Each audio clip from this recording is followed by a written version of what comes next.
Hi, welcome back. This is Anurag Jain. I'm here with my formative assessment podcast. This is number 4. I've titled it Questioning Questions. We're focusing on questioning. These podcasts up to now have been working through Shirley Clarke's excellent book and her work in general.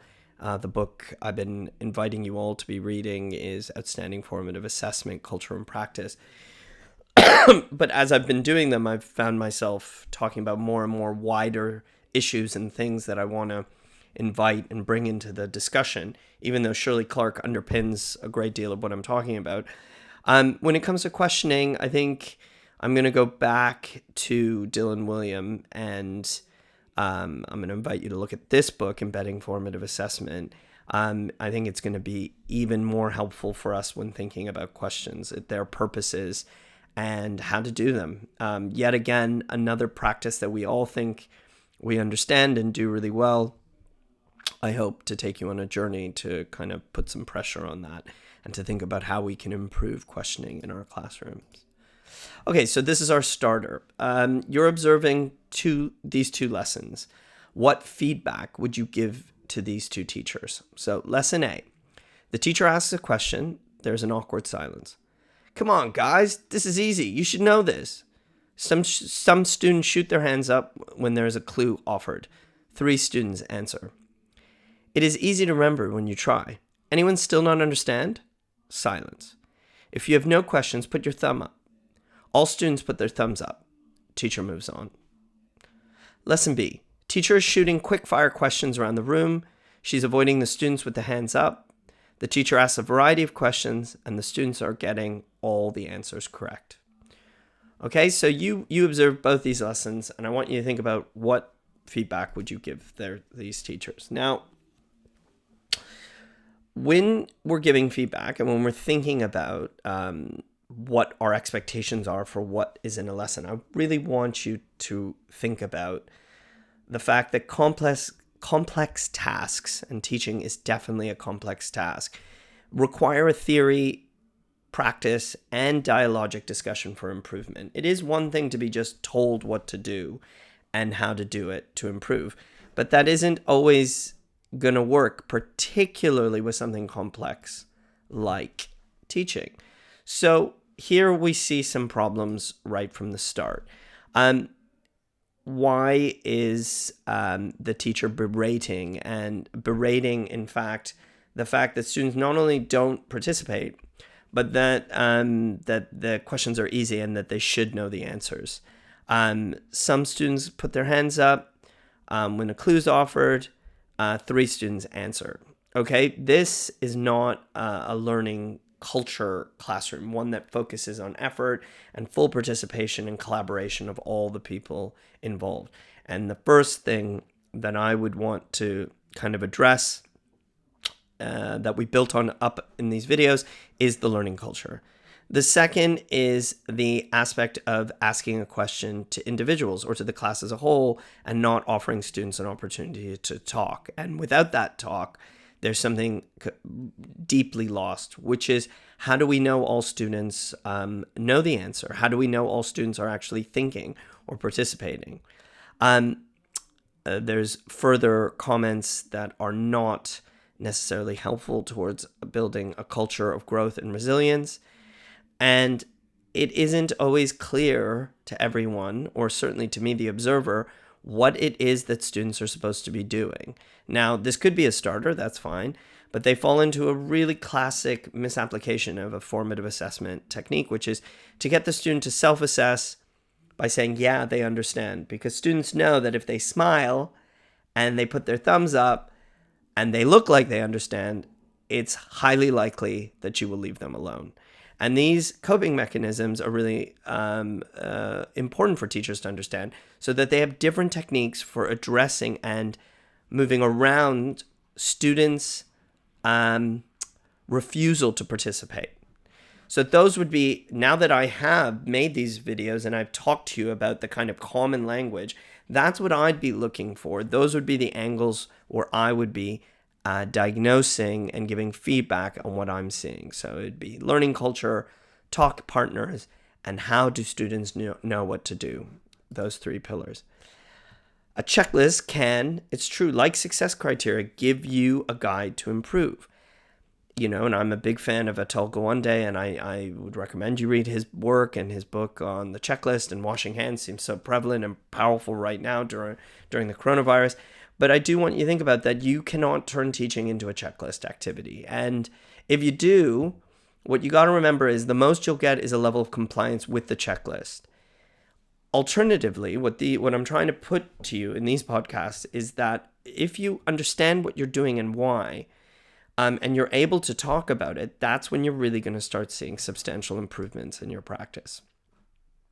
So for Shirley Clarke, the idea of questioning, really, she doesn't go into it as much as other writers, because she says once you've established a growth mindset, no hands up, talk partners, and randomization, you have slayed most of the dragon. Once you have that culture, most of the questioning and talk will generate discussion. She does talk about skill and knowledge progression. She does talk about Bloom's taxonomy, but really it's part of a much bigger scope for her, which is always about students aiming to be independent, asking you questions, asking themselves questions, and collaborating, asking each other questions. So her take is really a bit different than I'm still quite informed by it. I highly recommend you read it. But I think we're going to go in another direction. But what I do want you to think about is that once you get this idea about formative assessment, the next step, and obviously we can't do this because we're not in school, but when we're back in school, the biggest thing that we all can do is watch one another teach. And not from a top-down standpoint, but from a kind of collaborative professional dialogue standpoint. Because if we have this common language and we can be critical and deliver and receive that, we are going to sustain system-wide improvement. But we need to have a common language for what we're looking at, and we need to be able to see it, and we need to be able to talk about it. Now, let's go to lesson B. Now, I want you to think for a second. Diagnosis can be tricky. Now, I'd go back to my last video. I talked about Coe's kind of proxies for learning, the things we think are good learning when we're in a classroom. This is typical of that. Teachers firing lots of questions, very quick. Students responding. The teachers even avoiding the hands up. So it's a great lesson, correct? Well, let's stop. This is from Dylan Wiliam. Well, people commonly assume that classrooms where students are answering questions quickly and correctly are good classrooms. And of course, establishing what students know and determining future instructional steps are part of effective classroom formative assessment. But, and this is crucial, if the students are answering all the teacher's questions correctly, the teacher's probably wasting the student's time.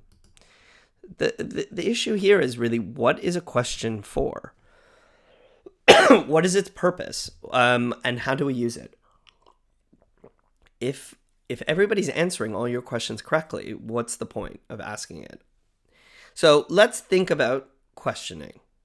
And what we're going to think about is the quality of questioning. We're going to think about something I talked about in the second podcast about listening, that talk is also a huge part of talk is listening, affirming students, investigating, interpreting, not evaluating what they're saying, and responding and adapting to what you learn out of that process.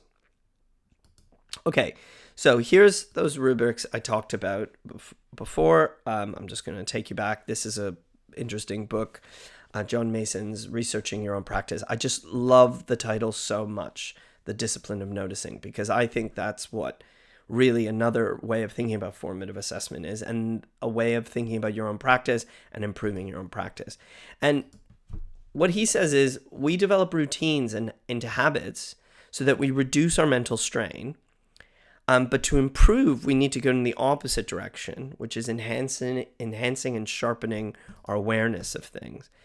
And he has some unfortunate language if you just ignore it, but I'll just try to get to it. What he's saying is we move away from a retrospective, I could have, I should have, into a kind of in the moment, I could. So I participate in making the choice. And we're able to describe what we've done in a non-judgmental way. This is what I did, because I can see myself. This is actually what I did. I'm not defensive. And then we start thinking, because all feedback is about the future, what I will do. And using mental imagery, using coaching, using discussion, using play, using experimentation, we start to see actually what's going on in the classroom, as opposed to what we want to see is going on in the classroom, or what these things that we expect from a good classroom supposedly look like. What we need to do is define what it is that we are looking for in our classrooms. And so far, these are 3 kind of ways that I've started to do this. And now to start to think about how we will inhabit them, and noticing in ourselves and noticing each other. Okay, so questioning questions. We're looking at making our questions more effective. So there are 3 main parts. I'm just experimenting with the structure and the success criteria of how I'm building the lesson. This is the book I'm taking most of my ideas from today. So we move from the discipline of noticing, this common language for improvement. Now we're going to look at questioning, where we should be and where we are, and there's a big gap there. And then I'm going to take you to James Dillon and Dylan Wiliam. Maybe the problem is asking questions, and there are alternatives they both have to asking questions, and we'll take you there, and then we'll end. Okay, so to really think about making your questions effective, I think it's worth starting with Dylan Wiliam's idea that there are only 2 good reasons to ask a question. And to cause thinking, he likes quoting Daniel Willingham to say that memory is the residue of thought. So discussion, high order thinking, a question should push a student into thought.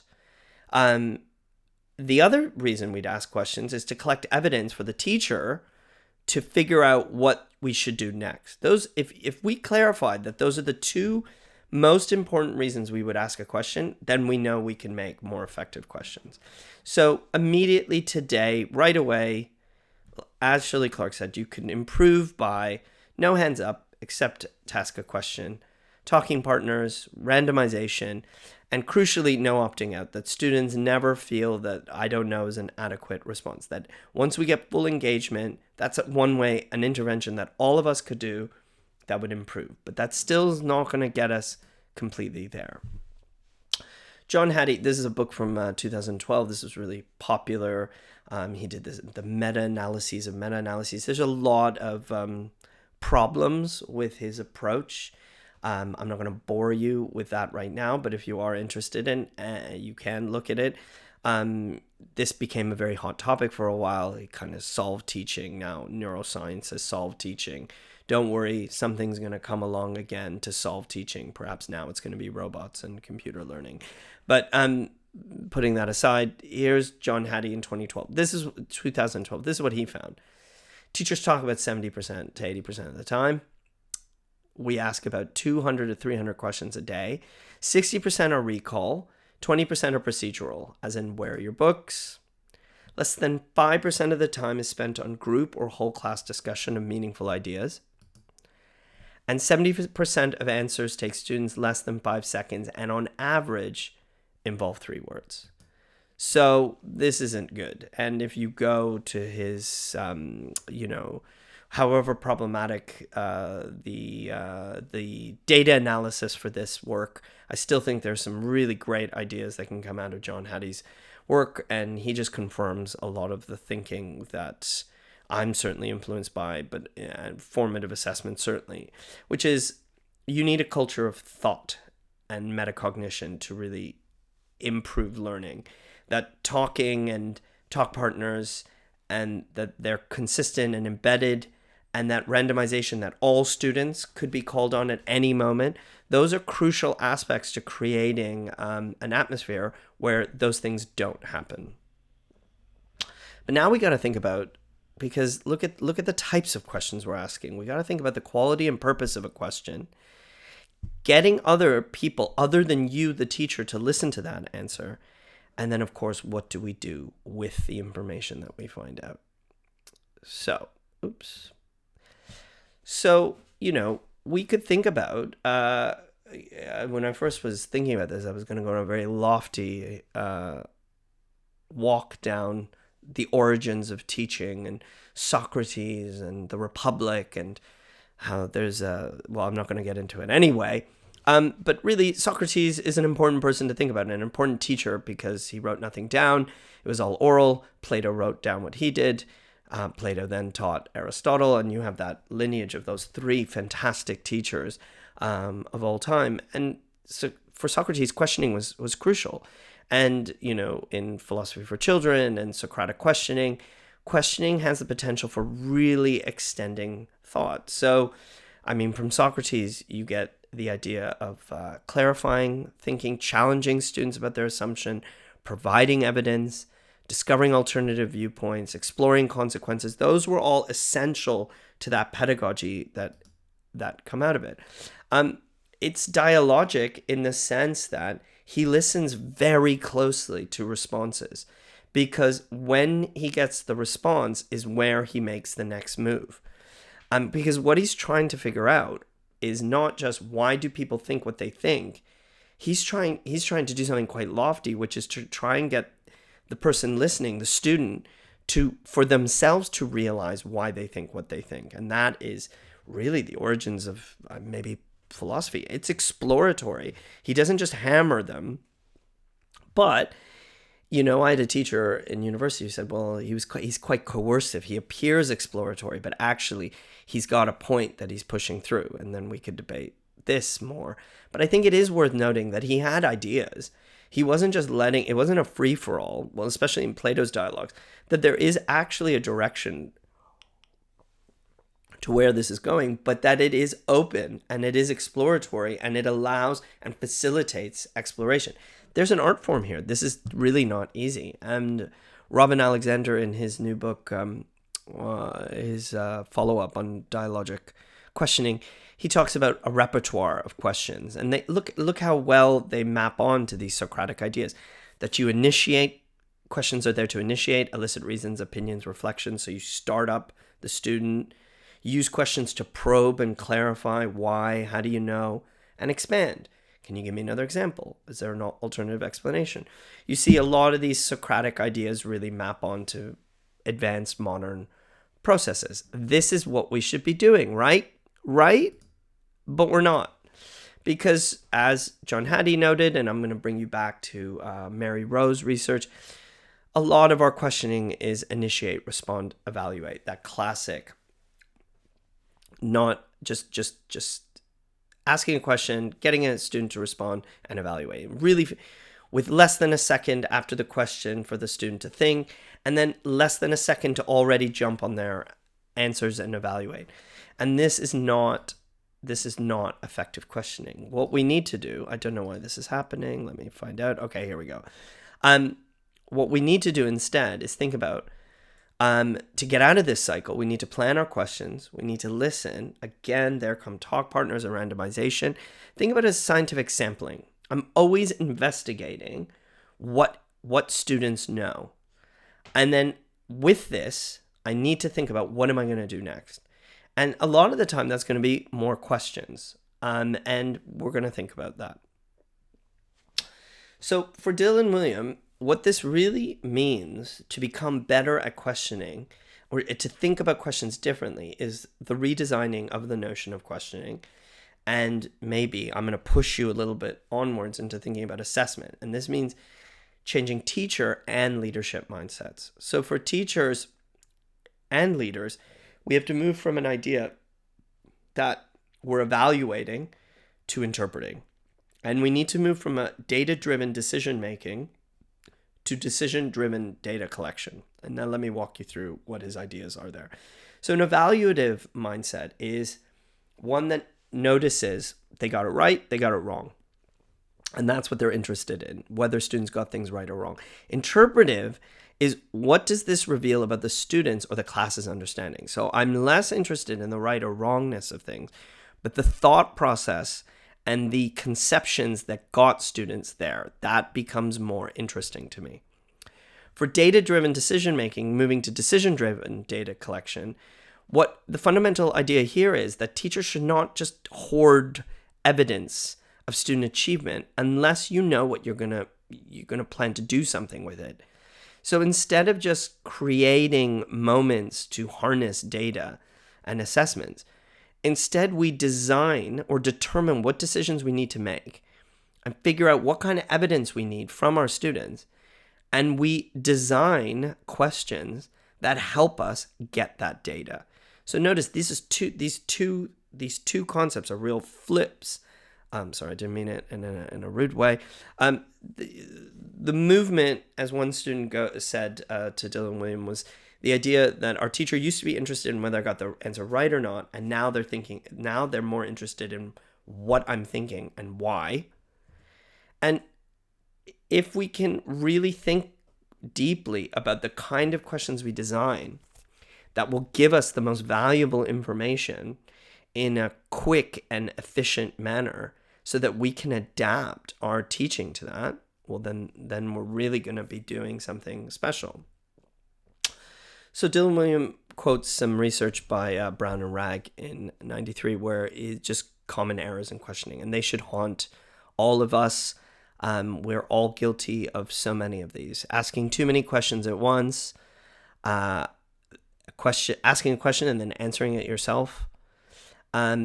This is really brutal, where we only ask the brightest or most likable, flipping them out with a question that's too difficult too quickly, threatening students with questions that are irrelevant to the learning, and the same kind of questions all the time. What we fail to do is correct things when the students get it wrong, indicate or signal in a way that we're changing the type of question, so to help the students come along on that journey, to offer the students time to think, to pay attention to their answers, to see the implications of their answers, and to build on their answers. Now, if we just stop here, and you can already see why Shirley Clarke, why she's not as interested in exploring all these issues, because right away, if you have things like talking partners, metacognition, and randomization, you can cut away a lot of these problems. But if for us to go burrow a bit deeper, let's remind ourselves what Dylan Wiliam is saying, that there are two reasons we ask a question. Now, if we know that, and we have this rubric that we've designed, this is going to help us evaluate and interpret our own practice. Why are we asking the questions we're asking? And why are we asking them in these ways? If we know these mistakes occur, how can we get out of these patterns? How can we do it? Okay, well, one way of doing that is to think about progressions. So I'll go back to an idea I talked about in the last video about skill progression. So classically is Bloom's taxonomy, which is perfectly functional still as an idea of how questions can become more complex. I introduced solo taxonomy as another way of doing that. If we plan our questions in a scheme of work, in a lesson, in a week, to in our mind to build up in complexity, that notion, that arc of progression, then our questions could map onto that more carefully. That's one way of doing it. Okay, so what we've looked at is this idea of a common language, disciplined noticing. We're looking at the big problems with questioning, and it should give us all pause to think about our own practice, the mistakes we're making, the cultural mistakes, the functional mistakes, and one solution is thinking about question progression using Bloom or solo taxonomy. Now let's move into this idea of maybe the problem is questioning, this challenging notion. Okay, so James Dillon wrote this book, Teaching in the Art of Questioning, short, great book, in 1983. And he points out that part of the problem might be with the whole notion of asking questions in the first place. And that you just got to stop there. I was like, whoa, that's an intense way to start. He says questions can close down, or he says forestall, rather than open up discussion. You just hammering a student with questions can sometimes withdraw them into a place where they don't feel like talking or sharing. But on the other hand, Dylan Wiliam says you cannot do your job without finding out what students know. So back to James Dillon, we go to, okay, so can we design fewer, more impactful questions? Do we need questions in the traditional sense? So if there are two reasons for questions, to get them to think or to probe understanding, can we do this in other ways? This is the real rub of this podcast, which is questions are crucial, but what we, and definitely this is where the process I'm working on too, is trying to develop other ways than spontaneous, improvised questioning in lessons or planned questions in lessons. But can we even go further to probe understanding in different ways? So this is Dylan Wiliam's quoting from James Dillon. He comes up with an alternative to questioning, and he has statements. Now, statements, he says, invite conversation. They open up discussion. And implicit is a question, but it's not as maybe intimidating. So what you can have is a declarative statement. Conservatives believe in privatization, but the Labour Party also believes in privatization. By having statements, provocative, declarative statements, and inviting students, particularly in talk partners, to discuss or give their opinion or evaluate, you can push thinking as opposed to just asking a question about privatization. Reflective restatement. So Labour, Conservative, and Liberal Democrats believe in X. So you're saying that all three major political parties believe in X. One thing that we can do is when students make a statement, instead of burrowing or probing, is just to reflect, restate, and again, respond as a statement. And it's an affirmative way of showing that you're listening. It's a way of clarifying for the student what they're saying, and it's very easily redirectable at another student. Statement of mind. X and Y seem contradictory. I don't see how you can believe in both. This is a provocative statement to try and help students deal with contradictory ideas or to deal with things that they might find confusing. Again, by putting it in a statement, it invites conversation as opposed to an answer, which is what a question does. There's, of course, as Robinson says, there are ways of statement of interest, invitation to elaborate, and of course, the object shouldn't be IRE with the teacher and the student, but eventually trying to get student referral, trying to get them to speak to one another. These are all ideas. Your views contradict the person that just spoke. That is a statement. You don't have to ask a question. And what you can do is try and get yourself out of that process, Dillon argues. And this is, I think, his most provocative. What I read was his most provocative one. Deliberate silence is the most intriguing alternative to questions and one of the most effective. It is the simplest yet the hardest to practice, and is the most difficult for everyone in class to get used to. Say nothing at all. When the student pauses, falters, or has ostensibly finished speaking, maintain a deliberate, attentive, and appreciative silence lasting 3 to 5 seconds.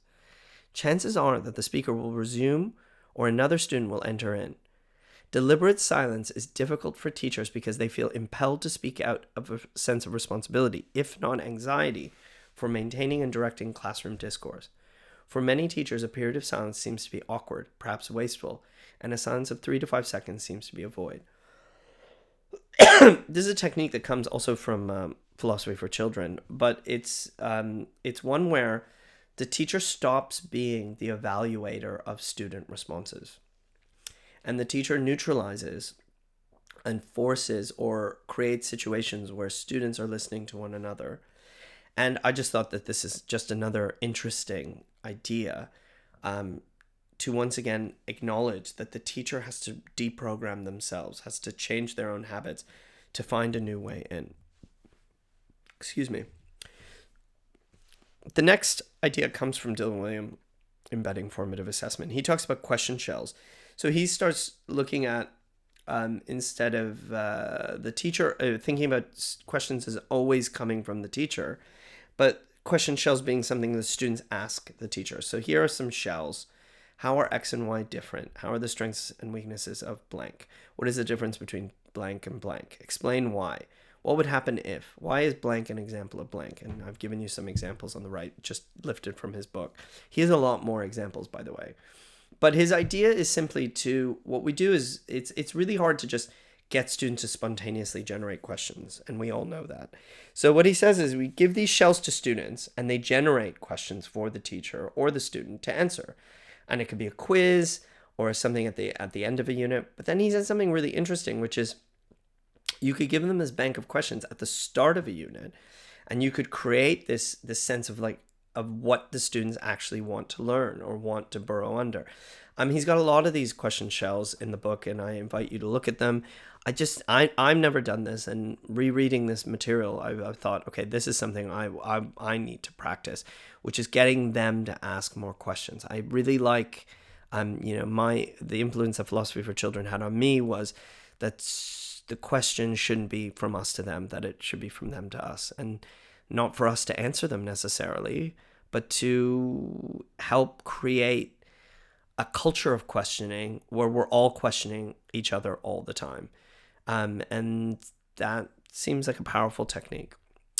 Now, the last, the ones I'm going to look at are the whole class response. And I think it's interesting to think about, if you posited this to me a few years ago, I'd say, multiple choice. I come from North America, multiple choice tests everywhere. I think what we're starting to see is, or what I'm starting to understand is, multiple choice doesn't have to be a dirty word.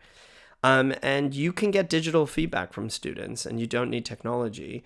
This is Dylan Wiliam's joke, not mine, so please forgive me. Digital, this is the most innovative technology you have, and you have 10 of them, so you have a way of getting 10 answers, and students can give multiple answers and give you a lot of information right away using multiple choice.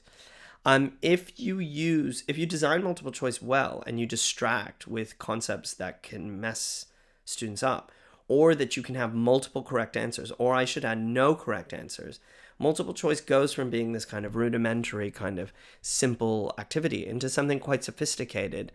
And it's a quick means of investigating understanding. And now the next part for me where I'm at is once I find out something, what do I do about it? What do I do? If I design a question and they're not getting things right, what do I do? Okay, so here's an example. Sometimes, I should say, Dylan Wiliam recommends that you have some form of this whole class response every 20 minutes. So in my practice, I do a lot of paired talking and then randomization. What I want to work on next year in particular is the design of these questions that are effective and can yield concrete information or open discussion questions. So for example, ice cubes are added to a glass of water. What happens to the level of water as the ice cubes melt? Now, my science isn't that great, but I hope the level of the water stays the same. I don't know. But I think what's good about this question, I'm hoping, what I think would be good about this question is that it would offer the teacher more insight into what the students do and don't understand. Again, interpretively rather than evaluatively. You'd write a different question if you wanted to know something evaluatively, like some facts or some concrete binary yes or no question. But another way of doing it might be to start a conversation. Here, in which year did World War II begin? It depends. I think that I worked on the First World War for a very long time. I think A would be a really interesting answer to talk about. I think that the more provocative and strange answers you give, the more you might invite discussion. Depending on the way you design the question, and depending on the number of answers you have and how students deliver those to you, you can figure out a lot about what students are thinking and what they're not thinking. Now, the next idea he has, which is much deeper and something I think I really need to work on for next year, is the idea of a hinge question. And that's why I'm saying deserves deeper treatment. To myself, to all of us, Again, I don't think I can do this justice because there's a lot of thinking here, and I would invite you to go to Dylan Wiliam. This has become a very hip topic, so you can find tons of materials. I would always go to Dylan Wiliam when it comes to these issues. A hinge question is based on an important concept in a lesson that's critical for students to understand before you move on. So he says it should fall about midway during the lesson, and they should be able to respond in 2 minutes, and you should be able to collect and interpret really quickly, like in 30 seconds. So it has to be visual, hands, whiteboards, something that's fast. Are they getting this? And is this a crucial thing? Now, what it seems to me is a well-designed curriculum would have well-designed hinge questions designed throughout to help the teacher figure out if students are understanding key concepts, and if they're not, to respond. So how are you going to do it? Well, you need a response from every student. You can have ABCD cards, mini whiteboards, exit passes, fingers. This is not, as opposed to the previous type of question where you're kind of, diagnostically, I want to know where you're at, whereas a discussion is maybe more of a wider thing. Go back to this idea of decision-driven data collection. I've designed a question to find out, do they actually understand a concept or not? That's really crucial to this type of question. And the right response has to mean the right thinking. So it can't just be by chance. So you have to have trap questions, multiple correct answers, maybe no correct answers, because you don't want it to be such that students find out random. So here are some examples he gives. Why are historians concerned with bias when analyzing sources? Here are some ideas. I remember working on this with the TLCs, and I was sitting next to a historian, and they were saying that there was something wrong with this. I don't know, but again, bias is a key concern in source analysis for a historian. I think there's a lot of ideas here to understand why bias is crucial, or that is bias something that should be escaped? Is objectivity, or is bias something that is an inherent aspect of interpretation for the historian? Depending on what you want to understand, that's how differently you design your question.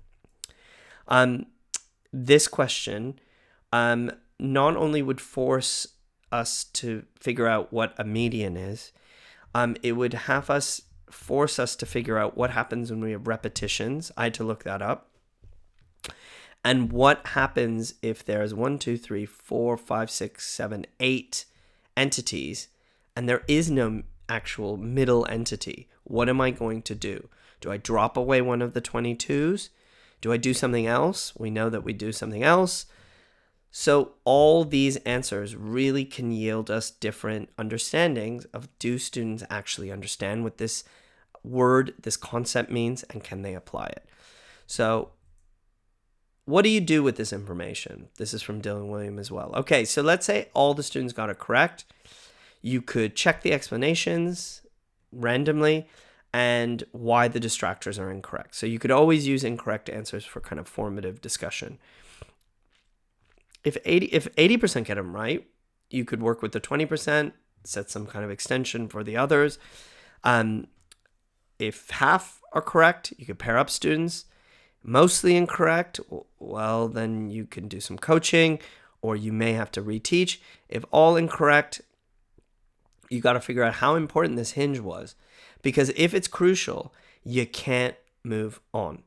Okay, so that's really, I think, the very powerful aspect of this, which is adaptable planning, where we're instead of thinking of the lesson as this frozen aspect on a PowerPoint, that instead the lesson is out in the room, and that what we're doing is we're constantly using different mechanisms to check where students are in their learning. How are they engaged in it?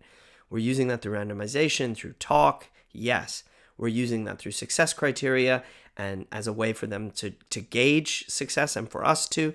But also, well-designed questions would immediately yield us a means of figuring out where they are in their learning.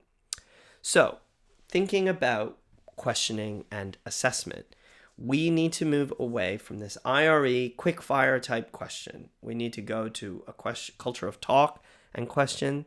We need to get questioning that is broader and more advanced, not right away, to build up to that, to think about, again, never let go of Bloom's taxonomy, of solo taxonomy. Try to think about ways where the concept is progressing, and that the teacher has that in mind and designs their questions to reflect that progression. We need to think about designing alternatives to questions that can yield immediate understanding of student comprehension in a really fast way. And there's technologies that you can take a picture of the class and harness all their information and their answers. But why do you want just all that data? Data is overly made into a fetished object. What a teacher really wants is to find out information. They want to find out information on what's going on in the student's mind and what the teacher needs to do when they find that out. Oh gosh, none of them understand what median is. I definitely am not moving on to the next concept until I address that problem. Hinge questions are really going to prove crucial, I think, next year for thinking about curriculum and thinking about what are the key questions of every unit and how can I design diagnostic questions to really investigate how well students understand that.